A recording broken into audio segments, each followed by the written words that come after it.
Jai Hind. Today we are going to see the story of Chapter 2 Spring Has Come of Class 2 English Expressions book Roy for publication. आज हम लोग class 2 की English expressions book जो कि Roy for publication की book है उसके chapter 2 spring has come की स्टोरी को समझने की कोशिश करेंगे। स्प्रिंग स्प्रिंग की हिंदी होती है बसंत। प्रकृति जब अपने सबसे सुंदर रूप में होती है तब उसे हम लोग बसंत की संज्ञा देते हैं। उस समय को बसंत ऋतु कहते हैं। जब प्रकृति अपने सर्वोत्तम रूप में होती है, वातावरण अपने सर्वोत्तम रूप में सबसे सुंदर रूप में होता है, खूबसूरती चारों तरफ व्याप्त होती है, चारों तरफ प्रदर्शित होती रहती है, उस समय को उस मौसम को हम लोग स्प्रिंग की संज्ञा देते हैं, मतलब बसंत ऋतु की संज्ञा देते हैं। स्प्रिंग हैज़ कम की हिंदी होती है बसंत आ गई है, मतलब बसंत ऋतु का समय आ चुका है, बसंत ऋतु का आगमन हो चुका है। इस विषय पर यह पाठ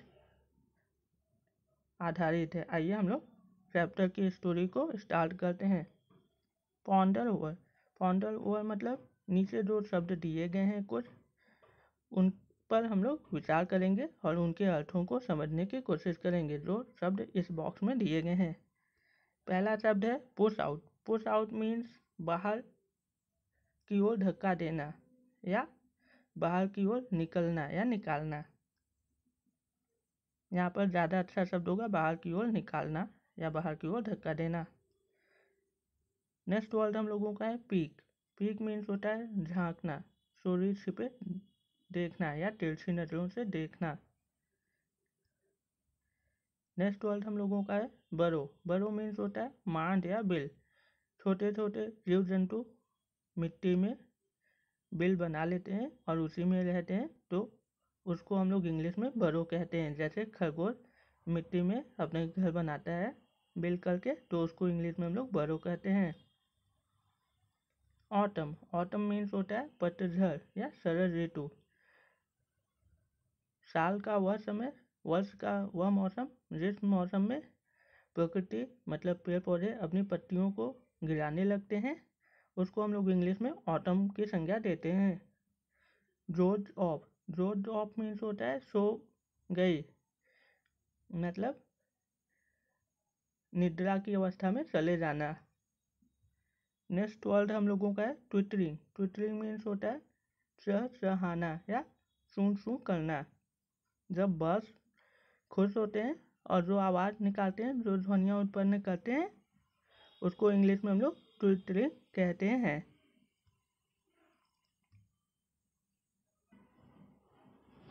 नेक्स्ट वर्ड है ट्यून्स मीन्स धुन या राग। संगीत और गीतों के धुनों को, रागों को अंग्रेजी में इंग्लिश में हम लोग ट्यून्स कहते हैं।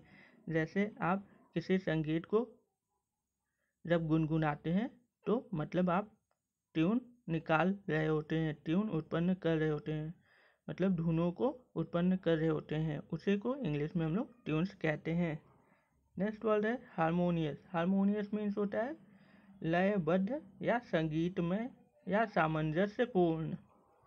जब एक ही सुर में एक ही ताल में कई लोग या कई जीव जंतु संगीत उत्पन्न करते हैं, मधुर ध्वनि उत्पन्न करते हैं, खुशनुमा संगीत वातावरण उत्पन्न करते हैं संगीत के माध्यम से, तो उसको इंग्लिश में हम लोग हारमोनियस शब्द से प्रदर्शित करते हैं। रैपिंग मीन्स होता है खटखटाना, लगातार एक ही जगह पर मारते रहना। इसके लिए हम लोग अंग्रेजी में रैपिंग शब्द का प्रयोग करते हैं। आखिरी शब्द है हम लोगों का इस बॉक्स का चिपमंक मीन्स होता है एक प्रकार की गिलहरी जो कि उत्तरी अमेरिका में पाई जाती है। नॉर्थ अमेरिका में पाई जाने वाली एक प्रकार की गिलहरी स्क्वेरल को हम लोग चिपमंक कहते हैं। आइए स्टोरी को हम लोग स्टार्ट करते हैं। It is March and spring has come at last to the forest. यह मार्च है, मतलब मार्च का महीना है और बसंत का आगमन हो चुका है। अंत में जंगल में बसंत ऋतु आ चुकी है, प्रवेश कर चुकी है, अर्थात मार्च का महीना आ गया है और वसंत का समय भी आ चुका है। वसंत के समय की शुरुआत हो चुकी है जंगल में। Mowgli is strolling through the forest. Mowgli जंगल के माध्यम से घूम रहा है, मतलब मोगली जंगल में घूम रहा है। तो इस स्टोरी में मोगली एक कैरेक्टर है, मोगली एक चरित्र है, उसी के इर्द गिर्द ये कहानी घूमती है। हम लोग मोगली के विषय में, मोगली के क्रियाकलापों के विषय में इस कहानी के माध्यम से जानने की कोशिश करेंगे। इसमें बोला जा रहा है कि मोगली जंगल में घूम रहा है, जंगल के माध्यम से घूम रहा है। मार्च 5, मार्च महीने की 5वीं तारीख के विषय में बताया जा रहा है, मतलब साल के वर्ष के तीसरे माह के 5वें दिन के विषय में जानकारी दी गई है। स्निप स्निप स्निप मीन्स होता है सूंघना, नाक के माध्यम से सूंघना। I could smell the change in the air. तो स्टोरी मोगली के विषय में है। तो मोगली अपने नाक का प्रयोग करते हुए सूंघता है।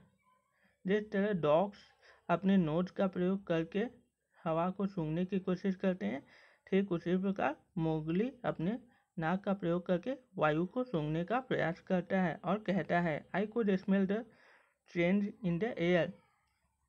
मोगली जंगल में घूम रहा था और अपने नाक के माध्यम से वायु को सूंघने की कोशिश कर रहा था और वह कहता है कि मैं वायु में बदलाव को सूंघ सकता हूँ।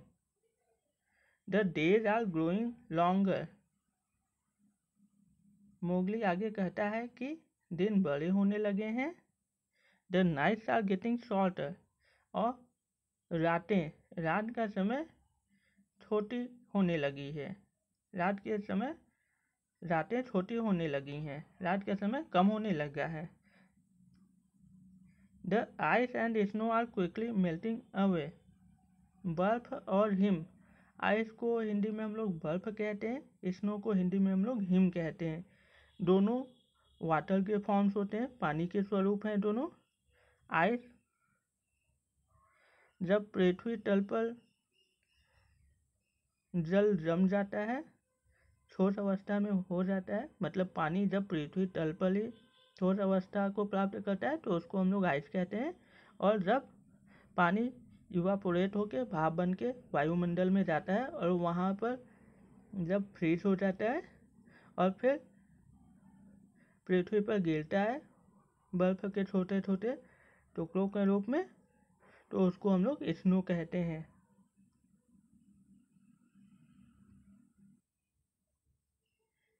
The ice and snow are quickly melting away. Ice और स्नो के विषय में हमने आपको बताया कि दोनों में क्या अंतर होता है। तो बसंत ऋतु का समय आ चुका है। मोगली जंगल में यहाँ वहाँ घूम रहा है, अपने नाक के माध्यम से वायु में होने वाले परिवर्तन को वो सूंघ रहा है, उसका आभास कर रहा है। और आगे बताया जा रहा है कि बर्फ और हिम तीव्र गति से तेजी से पिघल रहे हैं। Daffodils are pushing out of the ground. और डैफोडिल्स एक प्रकार के पुष्प होते हैं, एक प्रकार के फूल हैं, जिसको कि हिंदी में हम लोग पीला नरगिस कहते हैं। पीले नरगिस के फूल भूमि से, मतलब धरा से, जमीन से बाहर निकल रहे हैं, बाहर आ रहे हैं। जो पीले नरगिस के फूल के पौधे हैं वो धरा से, भूमि से बाहर निकल रहे हैं, निकलने लगे हैं। तो अभी तक स्टोरी में बताया गया है कि यह मार्च का महीना है, स्प्रिंग बसंत ऋतु का समय आ चुका है, जंगल में अंततः बसंत ऋतु प्रवेश कर चुकी है। मोगली जंगल में यहाँ से वहाँ घूम रहा है, एक जगह से दूसरे जगह घूम रहा है, आ जा रहा है। वह अपने नाक के माध्यम से वायु में होने वाले बदलाव को सूंघ सकता था। जंगल में वायु के बहाव को सूंघकर मोगली अपने आप से कहता है कि वह जंगल के वायु में बदलाव परिवर्तन को सूंघ सकता है। मोगली आगे कहता है कि दिन बड़े होने लगे हैं, रातें छोटी होने लगी हैं, बर्फ और हिम तेजी से तीव्र गति से पिघल रहे हैं और पीला नरगिस मतलब डैफोडिल्स के पुष्प पौधे जमीन से धरा से बाहर निकल रहे हैं, बाहर निकलने की कोशिश कर रहे हैं, मतलब निकलने लगे हैं। अभी तक की स्टोरी में यही बताया गया है। आगे देखते हैं। मार्च 12, मार्च महीने के 12वीं तारीख को Today the forest did not seem as lonely as it did during the cold weather. मार्च की 12 तारीख हो चुकी है। मार्च महीने की 12 तारीख के विषय में बताया जा रहा है कि Today the forest did not seem as lonely as it did during the cold weather. मतलब आज के दिन जंगल निर्जन, वीरान या सुनसान नहीं लग रहा है, जैसा यह पूस मतलब सर्दियों के मौसम में, पूस ऋतु में लगता था। यहाँ पर बताया जा रहा है कि जंगल सर्दियों के दिनों में बहुत सुनसान, बहुत वीरान प्रतीत होता था। वहाँ पे जीव जंतुओं का आवागमन बहुत कम हो गया था, एक प्रकार से शून्य की अवस्था में हो चुका था। तो मार्च महीने की 12वीं तारीख को जंगल उस प्रकार नहीं दिखाई दे रहा है, उस प्रकार नहीं प्रतीत होता जैसा कि सर्दियों के समय में प्रतीत होता था। In just the last few days I noticed that there were more animals picking their heads out of their holes, burrows and dens. अभी पिछले कुछ दिनों में मैंने पाया कि और भी जानवर अपने सरों को अपने बिलों, माडों और गुफाओं में से निकालकर झांक रहे हैं। मतलब जंगल में अब अधिक जानवर दिखाई देने लगे हैं। कहने का मतलब है कि ठंड के महीने में सभी जानवर ठंड से बचने के लिए कहीं ना कहीं जाकर छुप गए थे, कहीं ना कहीं जाकर उन्होंने शरण ले लिया था। इसलिए जंगल में जानवरों की उपस्थिति शून्य के बराबर हो चुकी थी। और जब बसंत ऋतु का आगमन हो चुका है जंगल में और मार्च के 12वीं तारीख को मोगली यह सब नोटिस करता है, यह सब पाता है कि जंगल में अधिक से अधिक जानवर अपने रहने वाले क्षेत्र, रहने वाले घरों में से झांक रहे हैं। मार्च 15, अब हम लोग मार्च महीने की 15 तारीख में एंटर कर चुके हैं, मतलब 15 मार्च के दिन में प्रवेश कर चुके हैं, आ गए हैं। इस तारीख के विषय में मोगली द्वारा बताया जा रहा है। As I took a walk through the forest very early, Mrs. Wombat and her children were hanging upside down from a tree branch.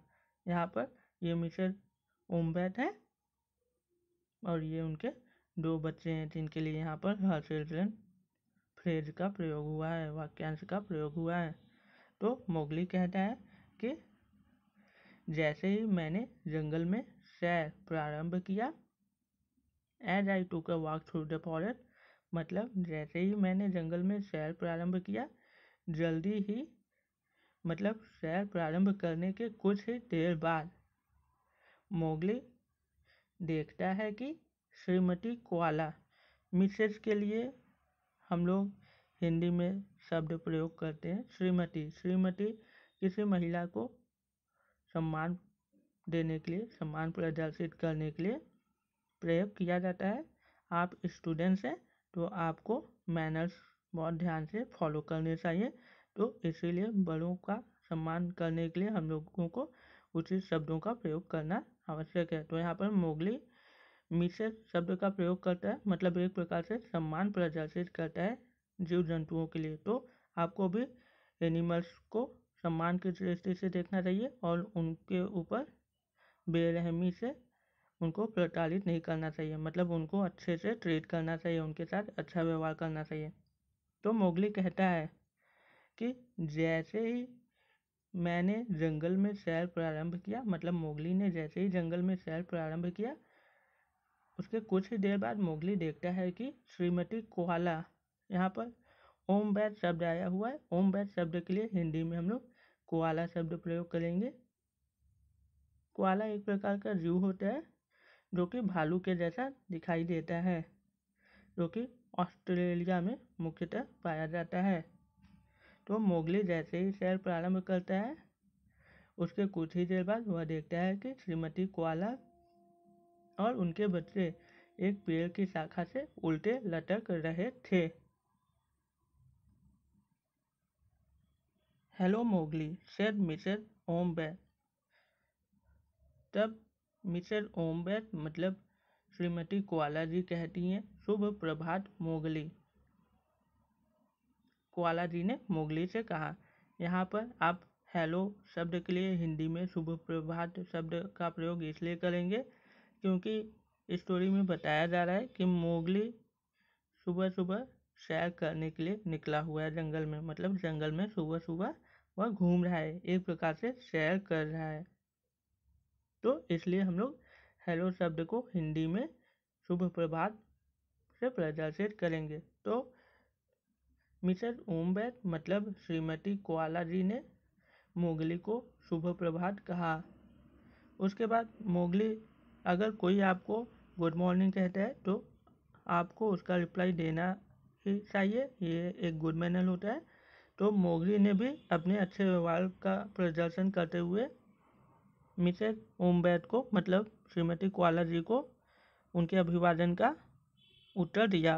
Mowgli ने कहा, hello Mrs Wombat, I haven't seen you since autumn, where have you been so long, I asked.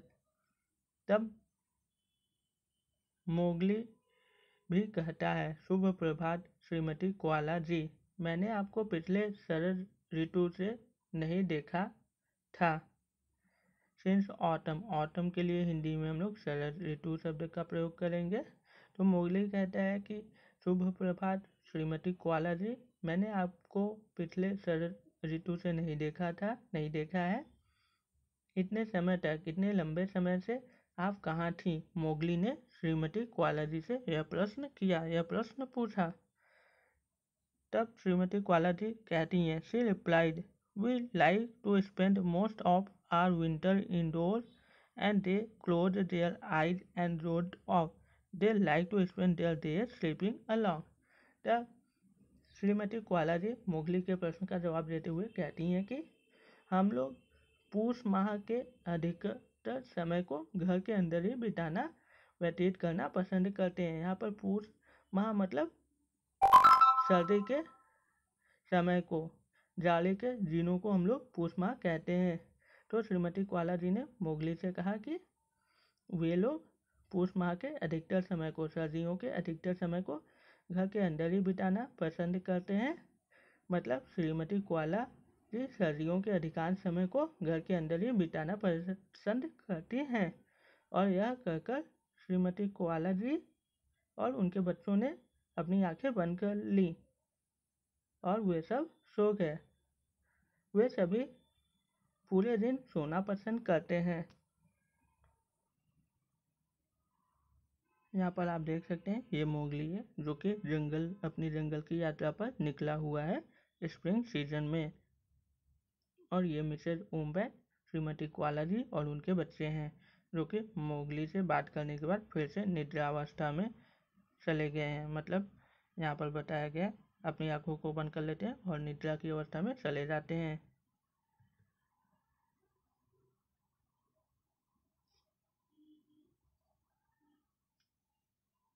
मार्च 21 मार्च, मार्च के माह के 21वें दिन के विषय में बताया जा रहा है। Today I walked by a tree field with twittering birds. आज मैं एक पेड़ के पास से गुजरा जो कि पंछियों की चहचहाहट से युक्त था। ट्विटरिंग को हिंदी में हम लोग चहचहाहट कहते हैं। मतलब जब पंछी अपने मधुर आवाज़ें निकालते हैं, मधुर ध्वनियाँ उत्पन्न करते हैं, तो उसको अंग्रेजी में हम लोग ट्विटरिंग शब्द से प्रदर्शित करते हैं। तो मोगली आज 21 मार्च को एक पेड़ के पास से गुजरा जो कि पंछियों की आवाज़ से पंछियों की मधुर आवाज़ों से युक्त था। Hello Mowgli, said they. पंछियों ने मोगली का अभिवादन किया। मतलब पंछियों ने मोगली को कहा, सुप्रभात मोगली। तो यहाँ पर भी हेलो शब्द का प्रयोग आप हिंदी में सुप्रभात के लिए करेंगे, क्योंकि मोगली फिर से 21वें दिन के प्रारंभ में ही टहलने के लिए निकला हुआ है। तो पंछी मोगली को सुबह का अभिवादन करते हैं, सुबह का नमस्कार करते हैं, और उसके बाद मोगली भी उनके अभिवादन का उत्तर देता है और कहता है, hello, where have you been all winter, I asked. उसके बाद मोगली उनका अभिवादन करता है, मतलब उनको सुप्रभात करता है और पूछता है, पूरे सर्दियों में जाड़े के दिनों में आप सब कहाँ थे? मोगली ने पंछियों से यह पूछा। तब पंछियों ने जवाब दिया, oh, we fly south for warmth during winter, almost November to last of February, the birds explain. तब पंछियों ने कहा, ओह अच्छा, हम सब सर्दियों के दौरान गर्माहट के लिए दक्षिण की ओर चले गए थे। पंछियों ने आगे कहा कि लगभग नवंबर से फरवरी महीने के अंतिम तक हम लोग दक्षिण दिशा की ओर चले गए थे गर्माहट प्राप्त करने के लिए, सर्दी से बचने के लिए। और गर्माहट को प्राप्त करने के लिए पंछी दक्षिण की तरफ चले गए थे लगभग नवंबर से फरवरी माह के अंत तक। क्योंकि कहानी 5 मार्च से स्टार्ट हो रही है, तो फरवरी माह के अंत तक आप समझ सकते हैं पंछी जो कि सर्द पूस की ऋतु थे उससे बचने के लिए साउथ में चले गए थे गर्माहट प्राप्त करने के लिए।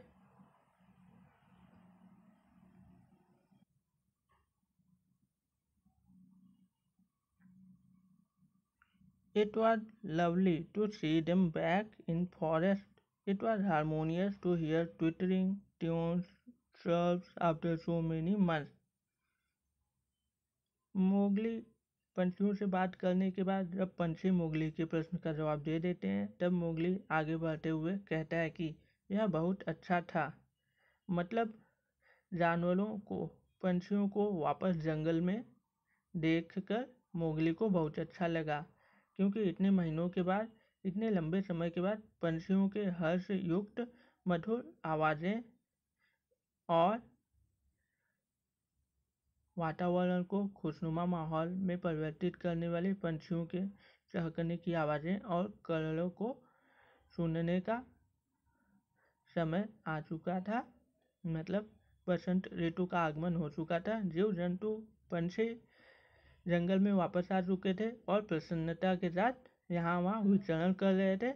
यह सभी चीज़ों का, सभी समय का अनुभव करके मोगली को बहुत प्रसन्नता हो रही थी। मतलब मोगली बहुत खुश महसूस कर रहा था कि जंगल फिर से सब लोगों से भर गया है, सब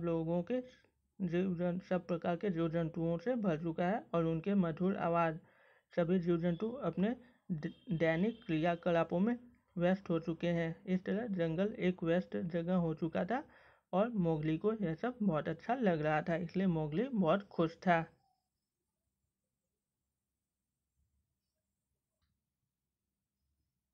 मार्च 28, 28 मार्च कहानी का अंतिम क्षण है, अंतिम दिन है मोगली की जंगल यात्रा का, जंगल भ्रमण या विहार का। इसमें कहानी के अंतिम दिनों में, मतलब मार्च 28 के विषय में बताया जा रहा है। I walked further, meeting old friends at every turn. Spring brought back the mice from their holes, squirrels and chipmunks with nuts. Mowgli कहता है कि मैं आगे बढ़ता गया और हर मोड़ पर, मतलब कुछ ही दूरी पर, थोड़े थोड़े दूरी पर, जब मोगली मार्च महीने की 28वीं तारीख को जंगल में विचरण कर रहा था और जब मोगली आगे बढ़ते जा रहा था, तो थोड़े थोड़े समय की अंतराल पर कुछ कुछ दूरी पर ही उसको जंगल के सभी पुराने मित्रों दोस्तों से मिलने का अवसर प्राप्त हो रहा था। बसंत ने चूहों को उनके बिलों से बाहर बुला लिया है, मतलब चूहे अपने बिलों से बाहर आ गए हैं, बसंत ऋतु का आनंद ले रहे हैं। शीत ऋतु जा चुकी है, बीत गई है और बसंत ऋतु आ गई है, इसलिए चूहे अपने बिल से बाहर आ गए हैं। गिलहरियों को और चिपमंक्स को बादाम, अखरोट, काजू के साथ उनके बिलों से बाहर निकलने का न्योता दे दिया गया है बसंत ऋतु के माध्यम से। मतलब गिलहरी, यहाँ पर जो चिपमंक्स हैं वो भी एक प्रकार की गिलहरियाँ हैं, लेकिन वे नॉर्थ अमेरिका में पाई जाने वाली गिलहरियाँ हैं।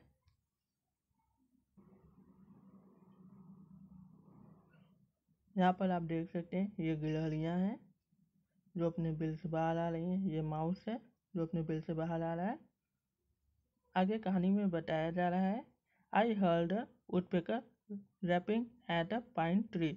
ये सभी जो कहानी बताई जा रही है, ये सभी कहानी मोगली के माध्यम से बताई जा रही है, मतलब मोगली बता रहा है।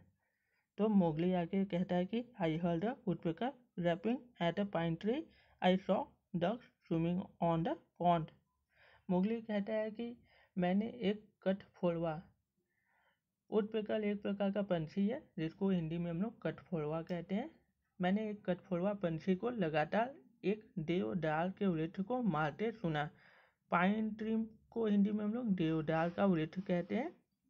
आगे मोगली कहता है कि मैंने बत्तखों को तालाब में तैरते हुए देखा।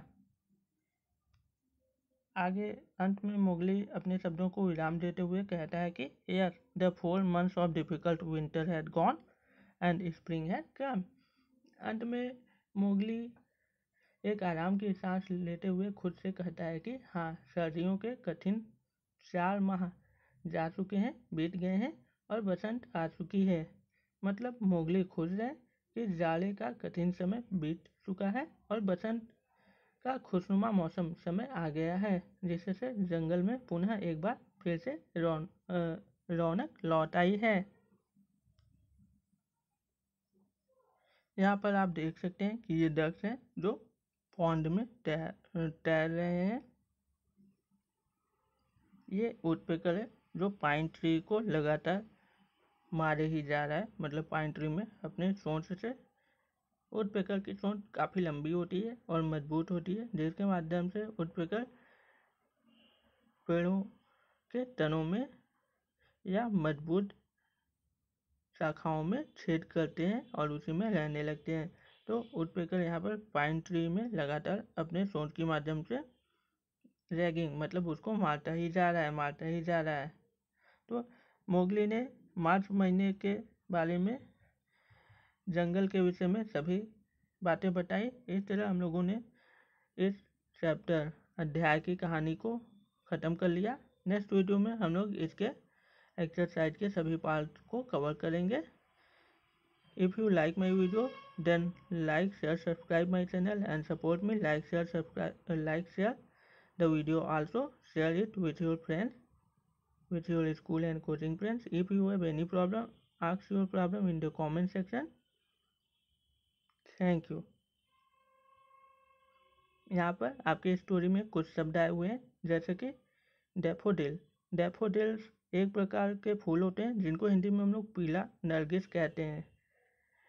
डैफोडिल्स के लिए कई शब्द प्रयोग किए जा सकते हैं।